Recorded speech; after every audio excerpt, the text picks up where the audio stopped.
Hello, friends. My name is Timothy, though some people do call me Tim. If you're a little pixie and you're watching this because you requested that I use this particular voice, remember, no, I do not like you. And yes, I will kill you if you come to see me again. To the rest of you, I am a professional dungeon master, and here on my channel I help you to improve your game of Dungeons and Dragons. And today, we are going to dive into the last portion of the playtest material that we've been slowly working our way through, with you guys helping me to overcome my horrific procrastination and get myself dug into the new One DND material so that we can see what's coming and offer informed decisions. While in the meantime, basically all I'm doing is giving you the reactions of somebody who runs 300 games a year of Dungeons and Dragons to the rule set that Crawford and the gang have come up with for us for 2024. We had a little bit of a poll, and it was discerned that the fighter was where we were going to start today, and I'm excited to see what kind of changes have been wrought upon the martial classes to see if perhaps we might have some narrowing of the gap between fighter types and spellcasters for this new not edition of Dungeons & Dragons. Let's see what happens. So, the fighters' design notes. I really can't say enough how much I love that they put the design notes in here with the obvious changes. Persuasion added to the class list. Second wind, more than once between long rests without requiring a short rest. We'll have to see how that pans out. The weapon mastery system that we went over a little bit of previously as regards, like, you know, what kind of traits were in there, but we'll go over again at the end if we've got time. But the weapon mastery system should be new and wonderful in how it works out for fighters. Action Surge is now limited to certain fighter-themed actions. Whoa, they're trying to tone down the spellcaster 2-level fighter dip thing. Weapon Expert, new level feature. Indomitable gives a bonus to the reroll equal to your fighter level. That's an interesting solution. We'll look at that one. Weapon Adept is a new 13th level feature. Improved Action Surge. From 17th level down to 15th. Unconquerable, new 17th level ability. Okay, we'll see what that's about. 3 extra taps, moves from 20th level to 18th level. Nice. And Epic Boon. I repeat, nobody cares about you, Epic Boon. Sorry. Anyway, if you guys have anything to say along the line as we go through this, or you've got any questions, thoughts, and the like, please do put them in the chat while we're going through this live. I would be delighted to give response to any questions you have, or to hear your thoughts and feelings, especially if you disagree with me. I always say there's always another opinion, and my wife is watching this, so her opinion is definitely not mine, I'm sure, and it's worth having every point of view that we can get on this. All right, let's see what we got. Creating a fighter. Everything's staying the same, except we added persuasion to the skills for the fighter. As mentioned, all the skills stay the same, stats stay the same, proficiencies gained. If you're multi-classing, probably don't change much. Proficiency in martial weapons and doesn't give you any armor proficiency. Oh no, it does. Okay. Light, medium, and shields. Okay, so pretty standardized stuff. Let's see the new stuff. You honed your martial prowess and gain the fighting style defense feat, or you gain another fighting style feat of your choice. All right, because we moved all those to straight feats. This just becomes a bonus feat that's limited to that specific space. Honestly, the upside to that is it just gets all those things out of the fighter stat block space, so you don't have to go from the feats back to the fighter if you're not a fighter taking those, but it means that every fighter has to go from the space over into the fighting style feats in order to look up their own core abilities. I suppose that would depend on numbers regarding how many people were taking the fighting style feats outside of the fighter class. If there are enough people doing that, this might be a useful change in order to limit switching of pages, but probably it's pretty minimal difference on that one. I'd probably have just left it in the fighting. Anyway, second wind, bonus action D10 plus fighter level. You can use it twice, and you regain all uses when you finish a long rest, and then that changes on its own custom table up in the thing. So second winds are 2 until 4th level, and then up from there, and then 4 from 10th level onwards, and never more than 4 per day. All right, so compared to previously, where this was a once per short rest, which if you're following the suggested days and stuff like that, means you're looking at 3 at first level for the day, most likely. Your obviously your mileage varies depending upon the character and the player and the DM, most especially, as to how many rests you're getting. You might get more second winds than that. You might get less. But you can do second wind 2 rounds back to back at low levels, effectively giving you 3 times as many hit points as anybody else at first level. If you're throwing those extra heals on yourself, compared to say the barbarian, who's doubling their hit points by raging. The cleric comes in close with being able to heal things with their action afterwards, but that bonus action D10 is pretty stinking sweet. And once you get up a couple of levels, it rapidly overdoes your stat bonus because it adds your fighter level, so it becomes a pretty potent heal all throughout your career, even though the damage that you're going to be receiving in the higher tiers offsets it to where you're probably going to burn through your second winds in one fight pretty stinking fast. At higher levels, we used to be able to get a second wind, I think, and at that point, when you've got 4 for the day versus 2 per short rest, you're really losing out bad on the number of short rests, but you're gaining the ability to burst more of them in the 5-minute adventuring day method. I don't think that I care for that change particularly, but it's not a deal breaker. It's just, do you really want to encourage more of a 5-minute day mentality, more things tied to long rests rather than tied to short rests? I don't know. I don't really think that encouraging more long rest mechanics is necessarily the path forward. Though, if we have everybody tied to the same kind of rest cycle, then it becomes less painful when everybody is doing something. But I would have probably leaned into that by having everybody get something back on short rests and then having long rest mechanics built in as well, so that the day progresses similarly for the fighter as it does for the leveled spellcaster and the like. Anyway, weapon mastery. Warlock. I want a nap. Exactly. And, if everybody has something that they get back on a nap, then the Warlock, I want a nap, encourages people to seek after those short rests.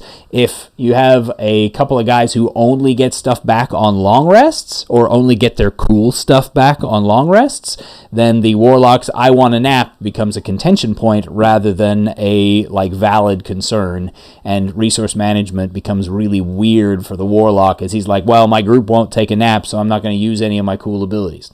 Obviously, they're changing that in this new One DND for Warlocks anyway, because the Warlock is going to have a very different feel to their resource management.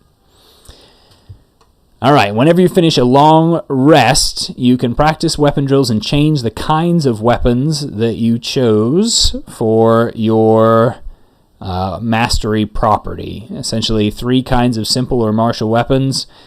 I'm assuming that when they say kinds of weapons, they're actually talking about specific weapons, like longsword as a kind of weapon. That's not terribly clear. Let's double check real fast. Did they categorize weapons into more specific kinds than that? No, they've got simple, melee, martial, ranged, all the same stuff. They do have the masteries are broken down, so you've got slow, so it could be trying to say that slow weapons are the ones that you specialize in, but I don't think that that's what they're trying to say. I think they just mean 3 specific weapons, and then you can change on a long rest to 3 other specific weapons. All right, let's find Fighter again. Ooh, I needed to bookmark that, didn't I? My bad. All right. Fighter, page 2. Here we go. All right, so when you reach certain fight levels, you gain the ability to use the mastery properties of more kinds of weapons. Okay. So more kinds of weapons. Again, we go back up to the chart there, and you're just looking at, you've got 3 different weapons, 4 different weapons, 5 different weapons. Presuming that that is what they actually mean by that, that really doesn't mean much of anything at all. And especially since you can change them on the daily basis, it just means how many weapons you can carry and wander around with that are also going to be useful to you. That seems kind of pointless. I don't know. I can't see a reason why that's going to make a big difference. Obviously, if you have to specifically choose between certain ones, then you're going to be picking and choosing to find the weapons that suit the style that you're looking for most. And engaging with that could be fun if they have a dramatic difference to the battlefield and the kind of tactics that you're using. But from what I've seen of them so far, though they'll have an impact, they probably won't have such an impact that you're going to need more than 5 different weapons for a day's worth of adventuring just to get access to those different sub weapon, the weapon masteries, to get access to the different weapon masteries. We'll see. Action Surge. On your turn, you can take 1 additional action chosen from the following action options: attack, dash, disengage, or dodge. And then you can get it back on every short rest. So they didn't change that about the short rest reliability of fighters. So at least the fighter is still getting back their desire for an action surge if they use that. So that keeps them somewhat short rest dependent, which is not too bad. And it just takes away that from the benefit of short rest from their second wind. Yeah, net, we'll see. Fighter subclass, feats, extra attack. You can attack twice instead of once whenever you take the attack action on your turn. Okay, just double checking, they didn't change anything in the wording, so an action surge still means you can take 2 full attack routines. If you have multiple attacks at the higher levels, you can continue to make multiple attacks and then make multiple attacks again with your action surge. Good to know. And that is probably one of the favorite features in the fighter for a lot of people, so I would be pretty disappointed if that went away. What they really accomplished with the second level action surge change was removing action surge as a means of bypassing the if I cast a spell as an action, I can't cast a bonus action spell. If I cast a spell as a bonus action, I can't cast an action spell. They really were just doing away with action surge 2-level fighter dip as a means of casting 2 spells in 1 round, which, I think that probably was something that needed to go bye-bye, so that's a decent design decision. Weapon Expert. All right, you can choose one of the kinds of mastery weapons you're using and replace its mastery property with another mastery property. The chosen kind of weapon must qualify for the new property. For example, you could replace the longsword's flex property with the push property. This property change applies only for you, not for others, and the change ends for you when you finish your next long rest. All right, so essentially this helps us to confirm that kind of weapon, they mean longsword. That's a plus. And all they're really saying is that if you want now to use at 7th level the magical longsword you've got, but you think flex is garbage, then you can swap flex out, which, if I'm remembering correctly, essentially allows you to one-handedly use the versatile property of the longsword, and instead you can swap it out for another ability that fits the weapons theme to at least some degree, because there are going to be a handful of the weapon properties that don't match up with the weapon that you're using. You're not going to be able to get a flex property on a weapon that doesn't have versatile as like the most obvious example.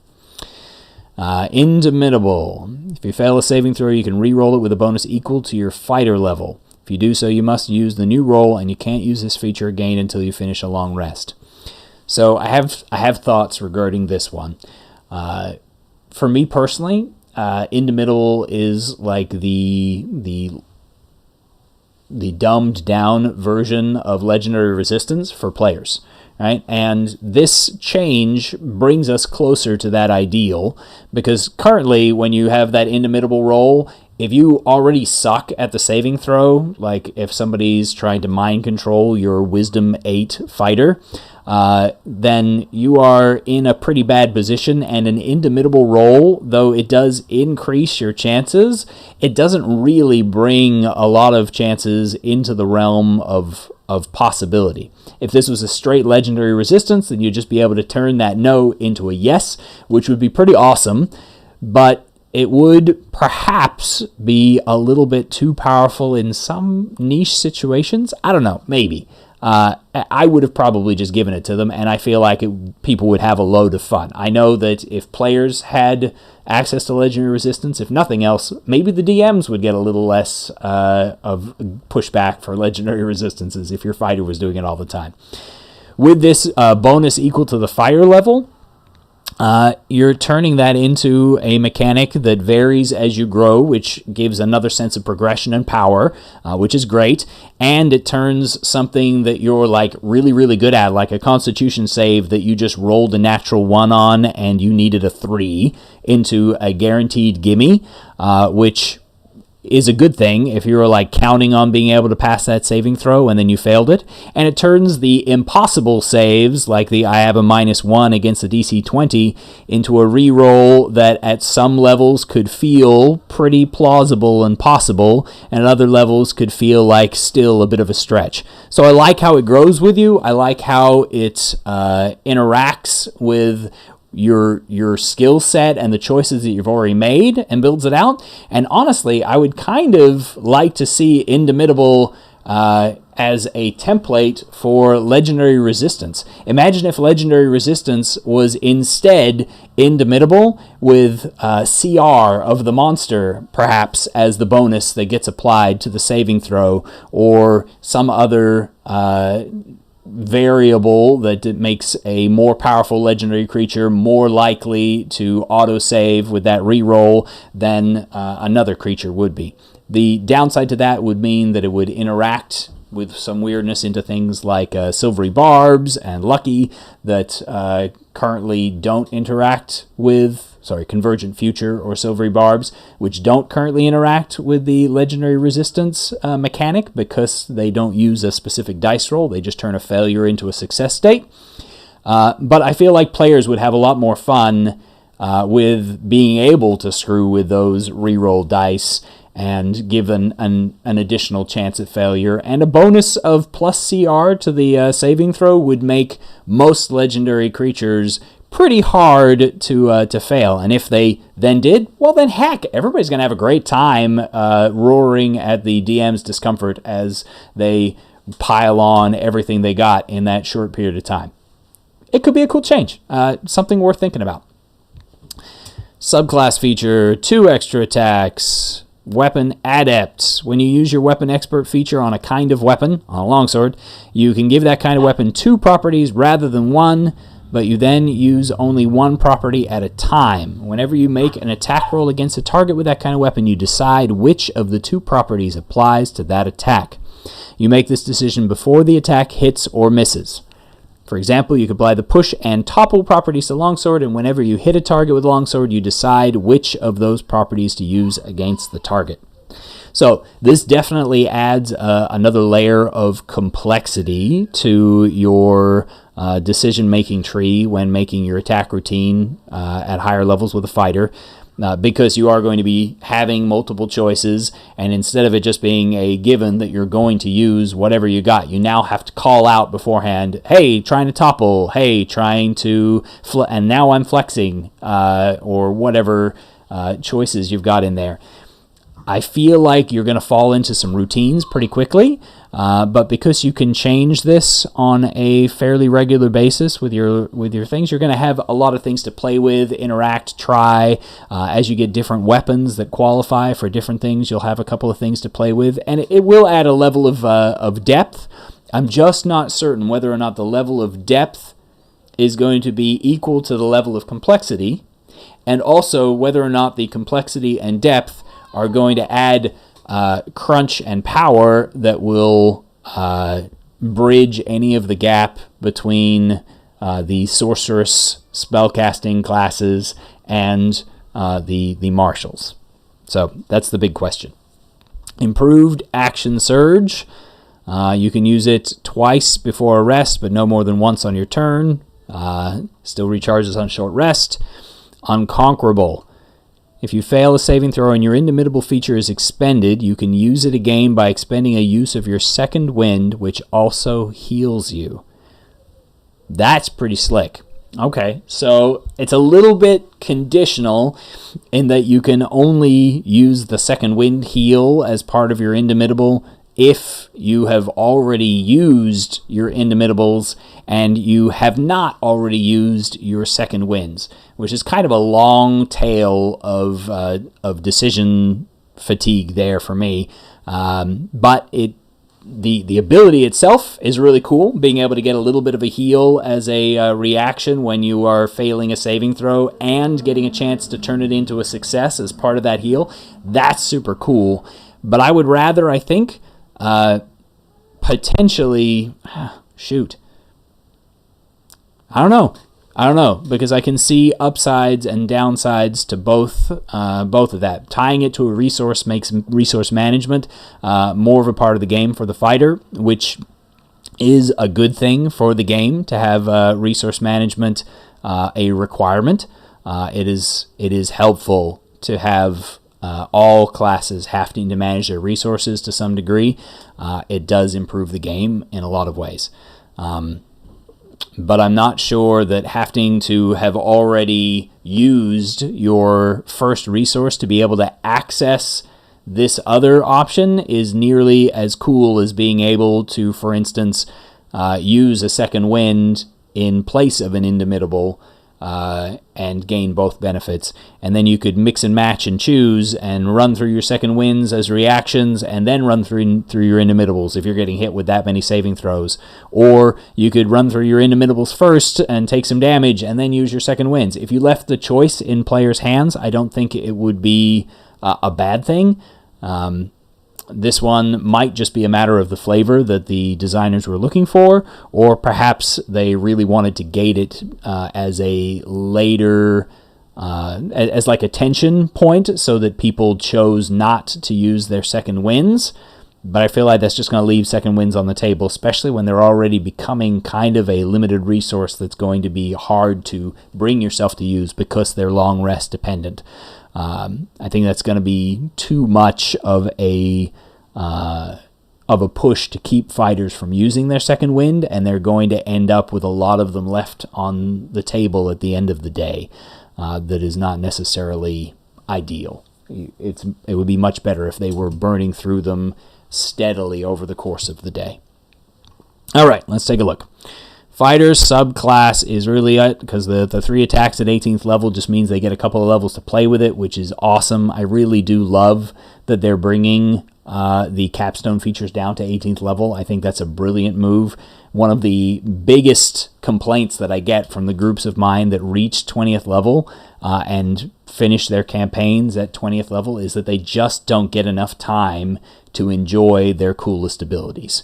And so giving out the capstone ability at 18th is an ideal change for those kinds of campaigns that go all the way, so they get a chance to play with all the cool stuff at the end, right? All right, let's see. The champion.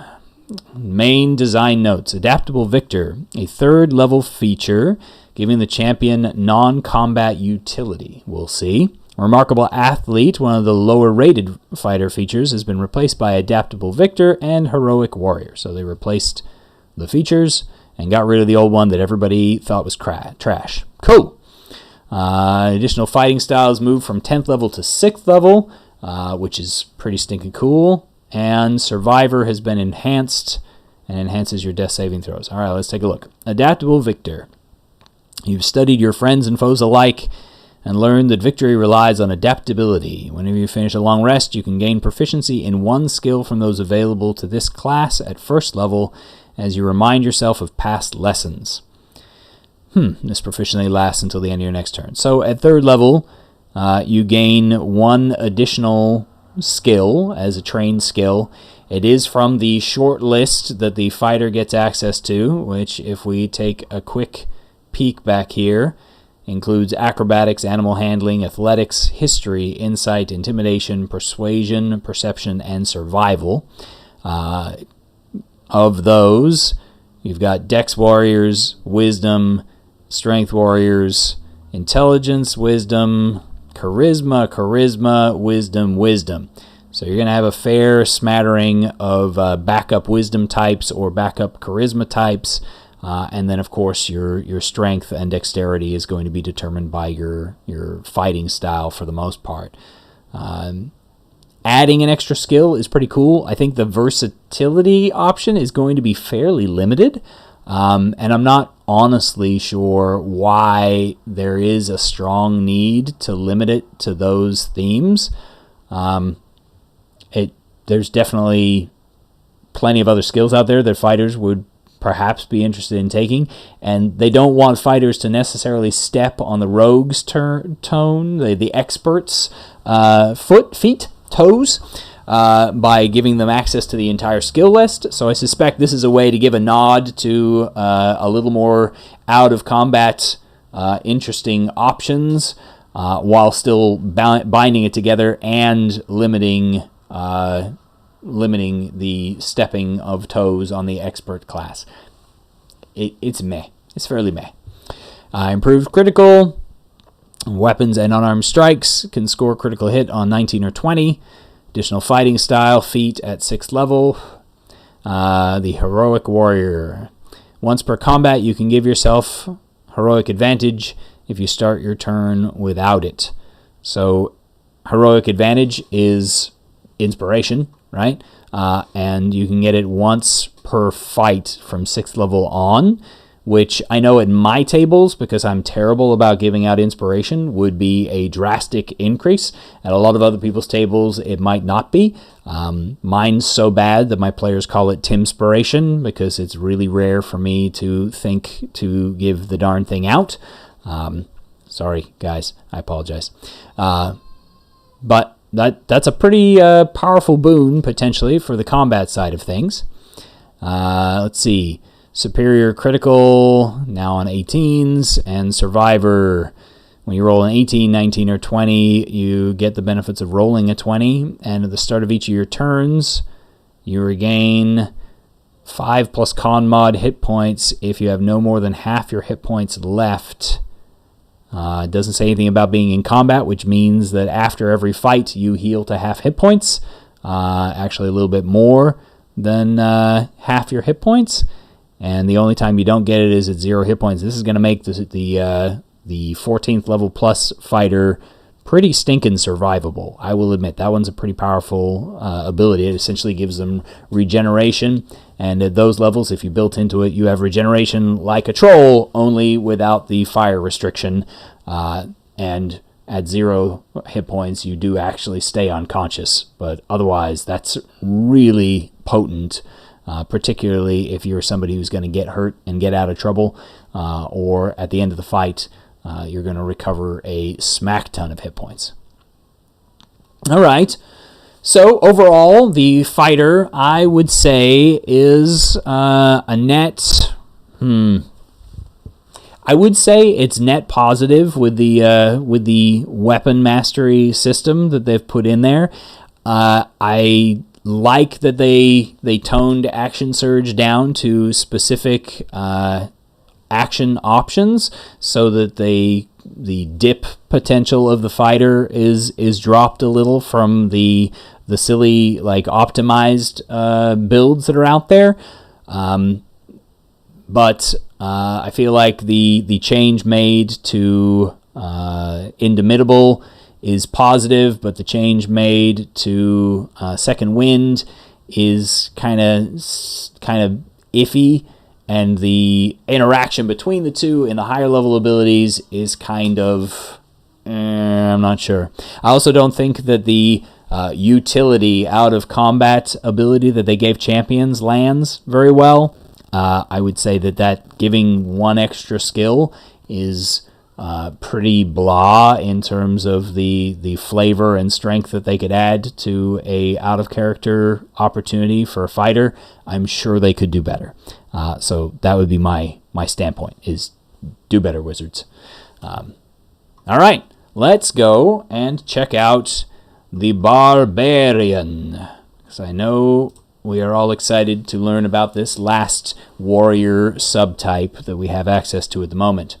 Primary ability, strength, no kidding. All right, Barbarian, let's roll. Barbarian updates. Rage can now be extended with a bonus action each round. Taking damage doesn't extend it, but forcing someone to make a saving throw does. The focus is now on what you do, not on what's done to you. Also, the playtest Rage can last for 10 minutes rather than 1 minute.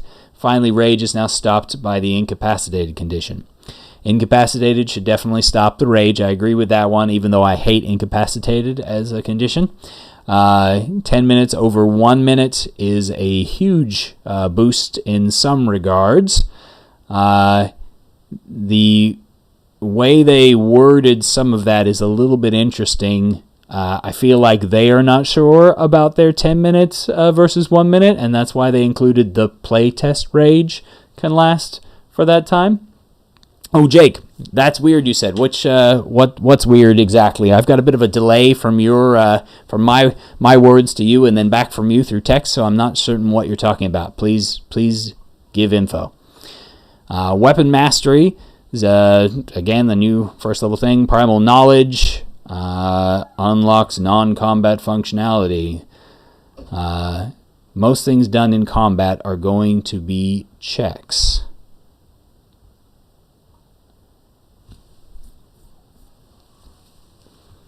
I'm still not certain that I understand exactly what's being mentioned there. Athletics checks versus athletics check. What does a barb do that forces a save? Gotcha. Okay, yeah, no, that is a valid point. I think the matter that's being brought up there is that previously a rage only worked if you attack somebody, so only an attack roll would, or the attack action would trigger it. In fact, I think if we looked really closely and specifically at the wording of it there, let's see if I can bring that up real quick. Here we go. Let's take a look at Rage real fast. Barbarian. Has anybody else ever noticed that when you're in the presence of people and you're talking to somebody, that cat hair finds your nose? Right, like it's a special feature of cat hair that it magically attracts to your nostrils while you are trying to have a conversation with people.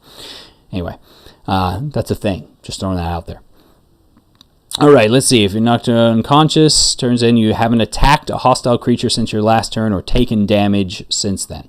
All right, so attacked, for one thing, is not a technical term in the edition, so that's kind of an annoying one, but potentially could be dumbed down to using the attack action. But now they're introducing things like nets as items that can be thrown to force a saving throw. Definitely an offensive action that causes a saving throw. They're probably going to be introducing more things like that, and maybe breath weapons of a dragonborn might be a saving throw instead of an attack roll. And should certainly be the kind of thing that a raging barbarian can do. I would imagine that they're trying to make sure that people don't feel constrained away from other actions and racial and item interactions that can be offensive and fit the theme of Rage. So maybe that's why the wording changed there. Primal Knowledge, non-combat functionality, I'm pretty sure that we will learn what that's about. Danger Sense merged with Feral Instinct, and limitations have been removed. Indomitable Might moved from 18th to 9th level. Whoa. Brutal Critical from 9th to 11th level, and extra damage has been increased and scales with your level, which it already did, but differently, so we'll see how that goes. Persistent Rage dropped down a little. Relentless Rage moved up. And rather than restoring you to 1 hit point, it restores a number of hit points equal to twice your barbarian level. Wow. Okay. Rage Resurgence, 17th level, that restores a rage whenever you roll initiative. Because of this, the Barbarian doesn't gain unlimited uses of rage at 20th level. Okay, and the Primal Champion moved down. Good. All right, so let's take a peek. Multi-classing, probably no major changes there. And you only gain armor training with shields when you get a Barbarian level as a multi-class. Kind of fun. All right, let's see. Rage. Resistance to bludgeoning, piercing, and slashing still. Rage damage even when you do unarmed strikes. And we saw the table up above. It's pretty much the same. Strength advantage on strength checks and saving throws. You can't maintain concentration. You can't cast spells. Still all as usual. If you don heavy armor or have the incapacitated condition, and if your rage is still active on your next turn, you can extend the rage for another round by doing one or more of the following. Make an attack roll. Force an enemy to make a saving throw. Take a bonus action to extend your rage. So, if grapple or shove were to maintain the 5th edition standard of athletics checks that are opposed, then they would not qualify as make an attack roll against an enemy. But I believe the changes that they've made here, if we take a peek down in the grappling area down here, instead, let's see, strength check. No, it is an opposed check still. That, okay, so you can't grapple somebody and maintain your rage without using your action some other way to do so. I'm not terribly fond of that at a glance, but we'll see. It could work out, I suppose. You can maintain a rage for up to 10 minutes, and you can use a bonus action to extend your rage, so you no longer have to come up with some convoluted reason to King Kong your way around the battlefield, dealing bludgeoning damage to your own chest in order to make your way over there. Telekinetic feat would be an interesting way to get around that, Jake. You'd every round get to do your bonus action and get something cool out of it as well by forcing that saving throw and making some movement control. I like that idea. That's fun. Plus, angry telekinetic anybody? That's just cool. Bonus points if it's like a 12-year-old girl. Anyway, unarmored defense. Dex and Con, and you can get a shield, same. Weapon mastery, we pretty much worked out that one. And then this one here, 2 kinds of simpler martial weapons of your choice, such as great axes and hand axes. At least they gave an example in there to help us work that one out. And you gain more kinds of weapons at higher levels, and you can change them at a long rest. Primal knowledge, out of combat utility. Let's see. Oh, look, it's a skill. While your rage is active, you can channel primal power, make an ability check using one of the following skills. You can make it as a strength check, even if it normally uses a different ability. Hey, this sounds fun. Acrobatics, intimidation, perception, stealth, or survival. Okay, what on earth does strength perception look like? I'm going to let that one sit with you for a second. Strength perception. Strength stealth. Primal power coursing through and around you. I like where they're going with that. I like the idea of trying to make it plausible for people to be able to use their hammer on the nails that they find. But primal power coursing through you, I flexed my eyes. Well said, Jake. Oh gosh, I flexed my eyes. Yeah, I think that's a bit much. I don't know. Reckless attack is the same. Barbarian subclass we'll get to. Extra attack at 5th. Fast movement. Feral instinct. Advantage on initiative rolls and dexterity saving throws. There's no longer a you must see what is coming in order to get the advantage on the dexterity saving throw. So, personally, I don't actually care for that. I think that was a fun piece of flavor that honestly didn't come up terribly often, but when it did, it was kind of cool. But this would simplify things to where if you're having arguments at your table about whether or not you saw what was coming, then you're not going to have those arguments anymore. So that is a plus, I guess, for some tables. And likewise, it just rounds it out and makes it simple. If you're rolling a dex save as a barbarian after 7th level, you're going to get advantage. So it does simplify things, and on a scale of complexity versus depth, sure, you lose a little bit of depth about the no longer, like, you can now get advantage on dexterity saves against things that you don't see coming.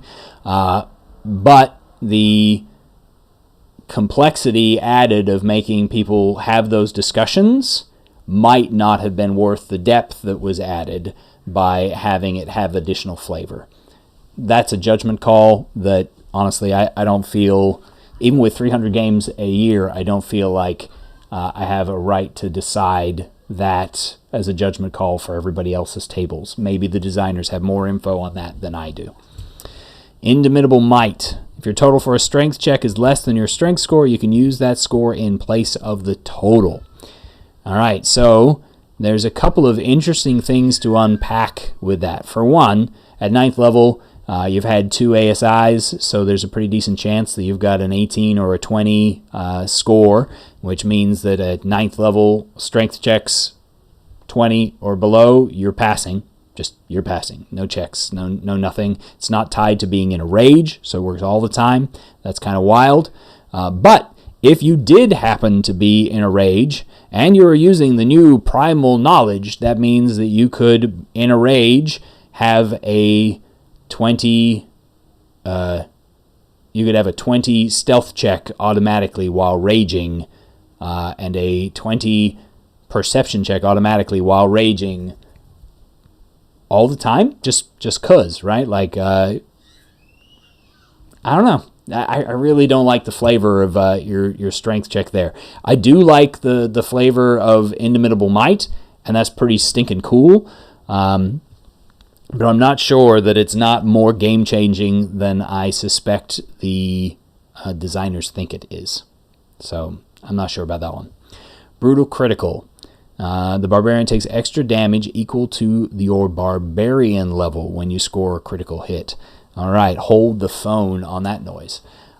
So essentially, instead of tying it to your weapon type now, we're tying it straight to your level. It gives you a reason to single-class Barbarian past 11th. Not that there were too many builds that weren't going to get a fair bit more of Barbarian if you already got to 11 levels of it.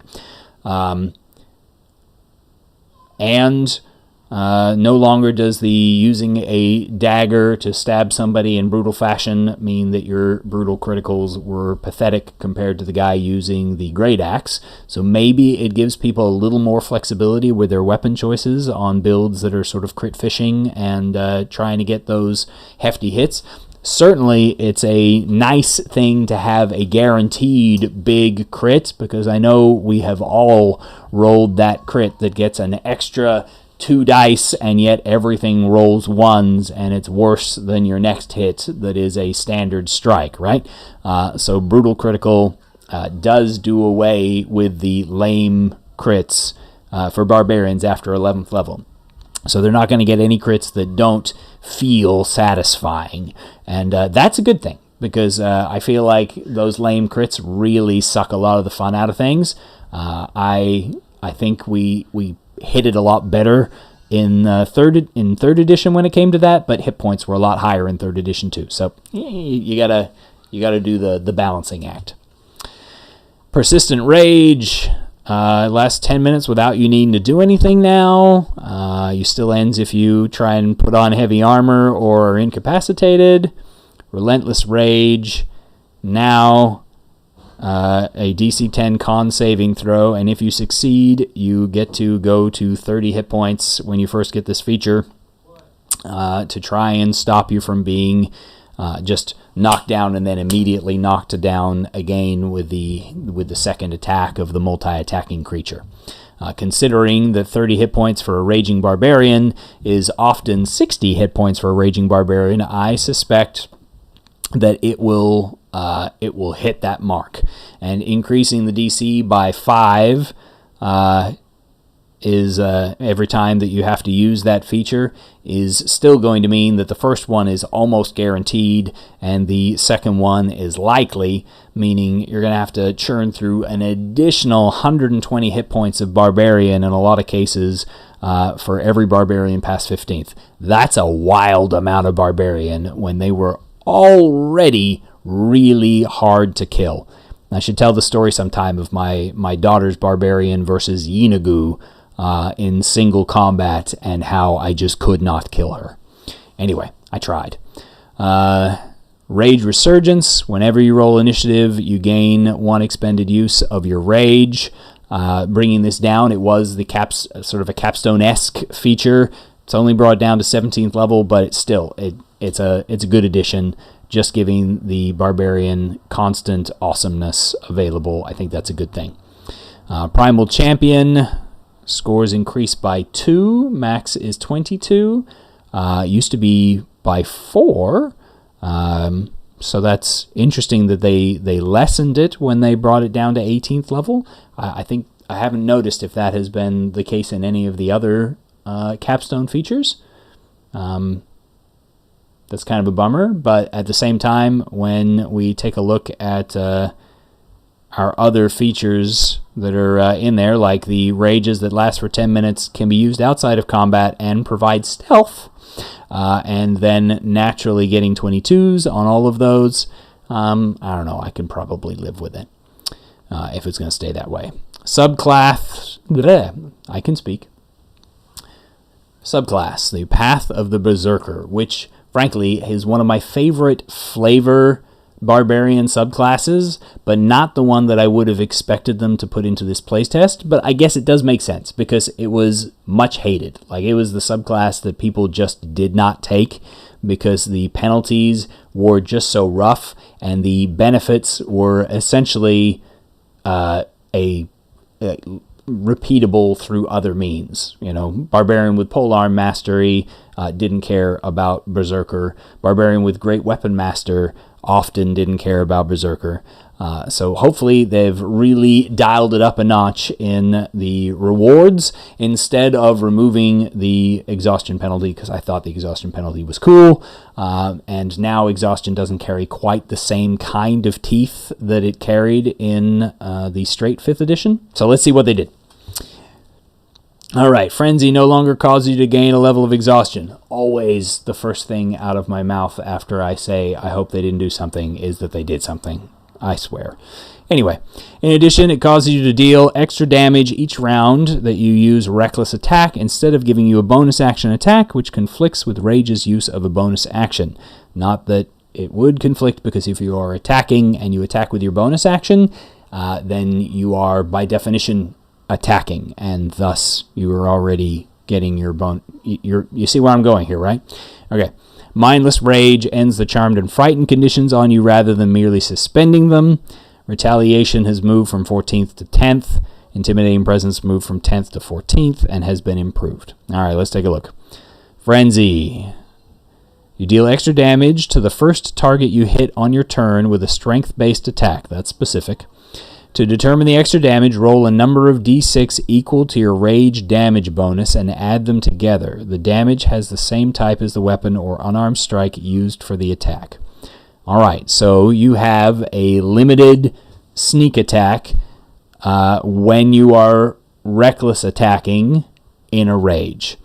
We're talking, because of the dice method of the rage damage, you're talking 2 dice all the way until 9th level. Then you get your 3rd dice all the way until 16th level when you finally get 4 dice. You're talking an average 7 points of additional damage from 3rd level until 8th, and then it goes up to 10.5 additional damage, and then eventually 14 additional damage per hit when you are being reckless, which flavor-wise, I love that, because honestly, as a Berserker, if you're not being reckless, what are you doing with your life? That's just weird, right? It does preserve your bonus actions, so you can now combine other abilities that will give you additional options with your bonus action. If reckless attack, we're just going to duck back up to reckless attack. When you make your first attack roll, you can decide to attack recklessly, and during this turn, you gain it. So as long as you choose at the beginning of your turn to do so, if you had something like the Great Weapon Master as it's currently written in 5th, that gave you an additional attack later, you could and would still be reckless on that attack, meaning that if you got a means of getting a bonus action extra attack, you would get the extra damage on that attack. Also, Polearm Master, you would get the extra damage involved in that circumstance as well. I don't like how clunky it feels to add these d6, though I feel like it might be fun to like shake the dice together and roll that as a barbarian, knowing that every round you're going to be rolling your weapon dice plus the extra dice. 4d6 on your first attack roll with a greatsword. However, you're only going to get it for 1 hit per turn, just like sneak attack, and the actual boost to your overall damage per round is relatively limited, and just because you're getting those extra swings with your bonus action just gives you more chances to land it once. It doesn't actually increase your damage because you're doing so. So your overall net increase to damage is definitely less than the increase to damage that you used to get by using your bonus action for an additional attack. It is definitely a nerf in that regard for the Berserker, even though the Berserker kind of suffered in that regard already. Ending Charmed and Frightened while your rage is active is completely on brand and pretty stinking cool, and way better than sublimating it. When you take damage from a creature within 5 feet, you can use your reaction to make 1 melee attack against that creature. Extra attacks in a round is cool, and being able to smack people because they smacked you is cool. It's kind of the anti-tanking, which is kind of fun. Intimidating Presence, strike terror into people's hearts. Creature of your choice within 30 or 60 feet if your rage is active, make a wisdom saving throw, as long as they aren't behind total cover. On a failed save, a creature has the frightened condition for 1 minute with a re-save at the end of their turns. As an action, once you use this feature, you can't use it again until you finish a long rest. If you've run out of uses of this feature, you can expend a use of your rage, choosing not to activate the rage and activating Intimidating Presence instead. Okay, I can see some niche situations where this could be fun, particularly if you're going to start a fight with this kind of ability. That would be pretty cool, but ultimately, Frightened is a really kind of condition in some regards, and for the barbarian who's going to want, especially this barbarian, who's going to want to fight right up close with their enemies, and it costs them their action, so they don't get to hurt anybody. All they get to do is hold people back, and they get the saving throw when you first drop the ability on them, and then another saving throw when you the second saving throw at the end of their turn.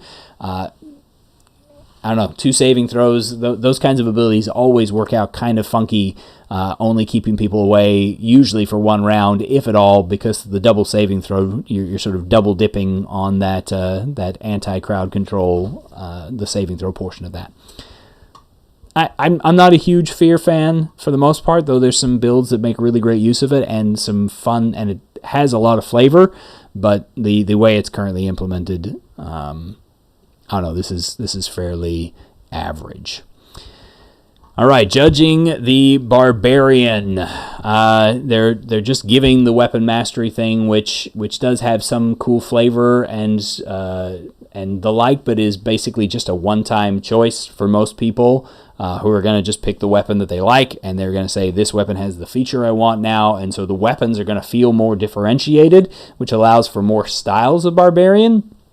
I'm cool about that, but it's not going to necessarily make a huge difference to how the barbarian interacts with weapons over the long term. They're not necessarily going to make a huge amount of diving into it. I don't know. It's fairly minimal, and it's not going to add a ton of power to bridge that gap between martials and spellcasters. So far, they don't feel like Fighter and Barbarian don't really feel like they've made any strides towards doing that in the way they've been worded. They've simply tried to give the Fighter and the Barbarian a few more things to make them differentiate amongst themselves, and to do the things that they do maybe a little bit better in a few cases. The inimitable change in the Fighters, in the Barbarians, the relentless rage change, just sort of leans a little bit harder into doing the thing that they already did. But the problem, if it is a problem, and please feel free to comment on that if it's a problem or isn't a problem. The problem is that spellcasters will always have tons of options at all times in and out of combat, and the barbarian, his option is to survive the fight. Like he gains more ability and more ability and more ability to survive the fight, but doesn't gain anything that allows him to interact with it in a different manner, except perhaps this strange primal knowledge ability that is so hard to explain, but potentially makes a straight strength barbarian a better sneak at 9th level than most of the party, and also a really good perceiver, and a bunch of other weird things that don't really fit the strength theme. All in all, I would say, if we're using the 10-point scale like we tried to do for the others, I'm not terribly impressed. I would probably say that the changes for the Fighter and the Barbarian all hinge upon the weapon system being cool and having lots of opportunity for added power and interest. And from what I saw of the mastery properties, that's not what they're providing. All they're really doing is providing more differentiation. And differentiation is good, and I think that the depth that provides is good. I just don't think that it addresses the question of whether or not martials are going to stop sucking for the people who feel that martials suck because of the competition factor between spellcasters and martials. I would love to hear your thoughts on that, and if you agree with me, or even better, if you disagree with me regarding the changes that have been made, please do leave a comment and or get in touch with me by any other message. There should be a link in the description here to send thoughts my way regarding stuff that you would like to see in future videos. So feel free to fill that out, and I will get in touch with you later, or maybe do the video that you suggest. It's been a pleasure going through this with you, and I'm looking forward to when the survey comes out so that we can provide detailed and decent feedback. In the meantime, now that I'm finally through all this, I think I have a couple of tables that were interested in trying out the weapon changes, so we're going to implement those, and maybe we will have an opportunity in the near future to give some actual feedback about how this plays and feels instead of just what it looks like on paper. Thanks so much, everybody. Have a great night. I'll see you another time.